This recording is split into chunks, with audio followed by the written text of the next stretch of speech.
เอาภาพบรรยากาศในงานออกพันลูกสายล่าสะเดอมาฝากให้กับพี่ๆน้องๆได้รับชมไปพร้อมๆกันเด้อ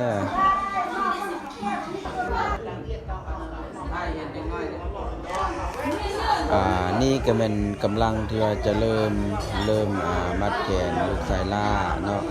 หมอเซหมอเป็นกามาเป็นที่เรียบร้อยแล้วพ่อแม่พี่น้องกะมาฮอดมาถึงหลายผู้หลายคนเติบเนาะ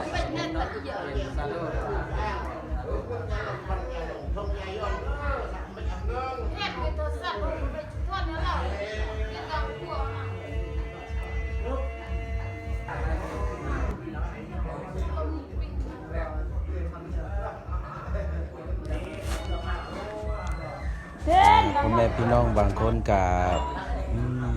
มาแต่หลายบ่อนหลายที่ได้บางคนก็อยู่ที่เขตน้ำท่วมนี่แหละเนาะแต่ส่วนใหญ่ก็อยู่ของเขตเมืองลำบากนั่นแหละเนาะแต่อยู่คนละบ้านสินะ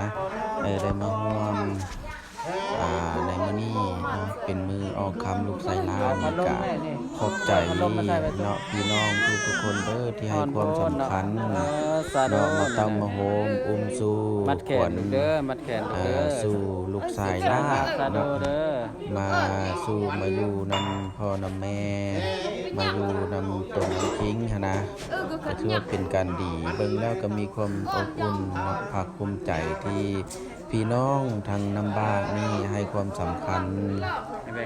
กับครอบครัวข้าพเจ้าเนาะก็ถือว่าขอบใจมาณที่นี้เด้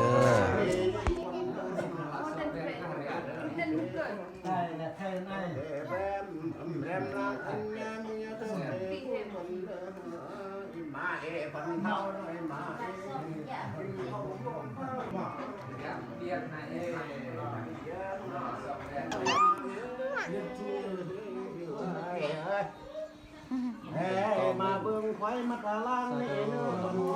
มาเบิ่งทางเราซาโดได้ดีเด้อเนาะเพิ่นเลือกชื่อที่พอเพิ่นเปลี่ยนปลาไว้เนาะ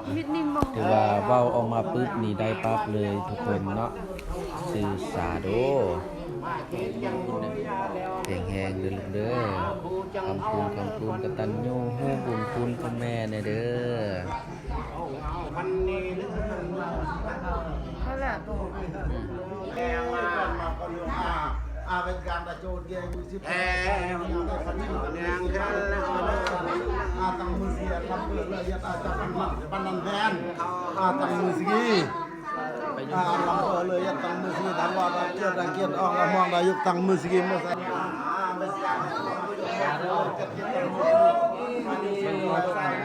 พันสี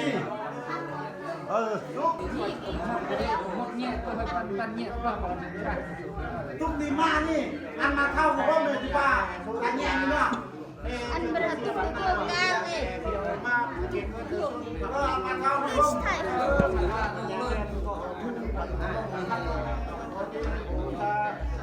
ขึ้นน่ะต้องเราบางคน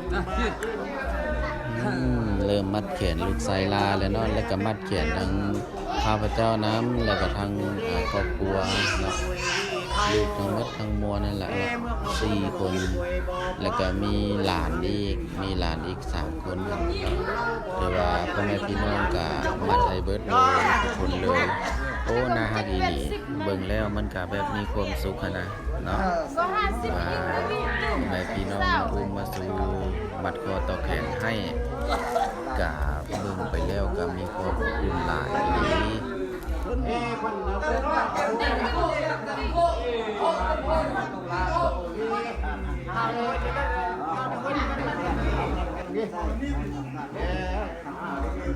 จริงเป็นไทยอ่ะกุมลูกเยอะเนื้อทองเยอะเนื้อทวนนี่เนื้อคนแบกกลับมาได้นี่แม่ลูก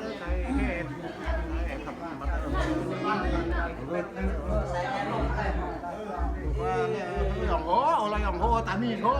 ตามียันแล้วตามีจุกตามีจุกไม่ดีนี่ซาโลผู้ซื้อทำเลย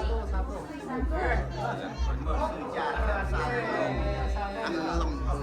ย็นอัลลัมมหาแรงแรงมันใช่ตัวบินมันเลยมีลูกยังมันน้องแม่กับ